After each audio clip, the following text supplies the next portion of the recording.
ভাই প্রবাসী ভাইরা আপনারা টাকা নিয়ে আসেন দেশে, বুঝছেন? টাকা নিয়ে আসেন, এখানে মাল নিয়ে আসেন না। এই যে এত কষ্ট করে মাল নিয়ে আসে, মাল রেখে দিচ্ছে, বুঝছেন? মাল নিয়ে আসেন না, এত কষ্ট টাকা দিয়ে মাল সব রেখে দিচ্ছে খুলে, বুঝছেন? আমি লাকিস পাইতেছি না, দোকানটা ধরে ঘুরতেছি। আমার 2 টাকা একটা হয় না, তোর ভাই না, কি ভিডিওটা দেখার পরে চুপ হয়ে আছেন? শেয়ার করতেছেন না? শেয়ার করে প্রতিবাদ করেন, শেয়ার করে প্রতিবাদ করেন। আপনি যদি প্রবাসী হয়ে থাকেন, আপনি এই ভিডিওটা শেয়ার করে প্রতিবাদ করবেন।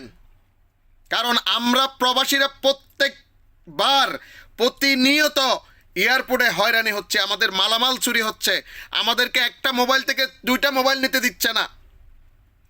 আজকে এই প্রবাসীদেরকে প্রত্যেকটা সময় এয়ারপোর্টে হয়রানি করা হচ্ছে, তাদের মালামালগুলো চুরি হচ্ছে, এরপরেও আপনারা হাতে ছুরি দিয়ে বসে আছেন, শেয়ার করতেছেন না।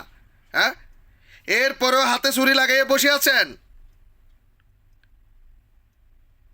আরেকটি বার যদি এরকম প্রবাসীদেরকে হয়রানির কোনো ভিডিও আমরা সোশ্যাল মিডিয়াতে দেখতে পাই, তাহলে আমরা প্রত্যেকটা প্রবাসী একত্রিত হয়ে রেমিটেন্স শটডাউন করে দেব, রেমিটেন্স শটডাউন করে দেব। মনে রাখিয়েন, আমাদের প্রবাসী ভাইদেরকে কোনো রকম হয়রানি করা যাবে না।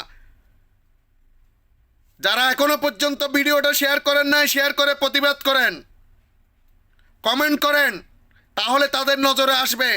আমরা প্রবাসীরা রেমিটেন্স শটডাউন করব যদি আমাদের প্রবাসীদেরকে হয়রানি করে।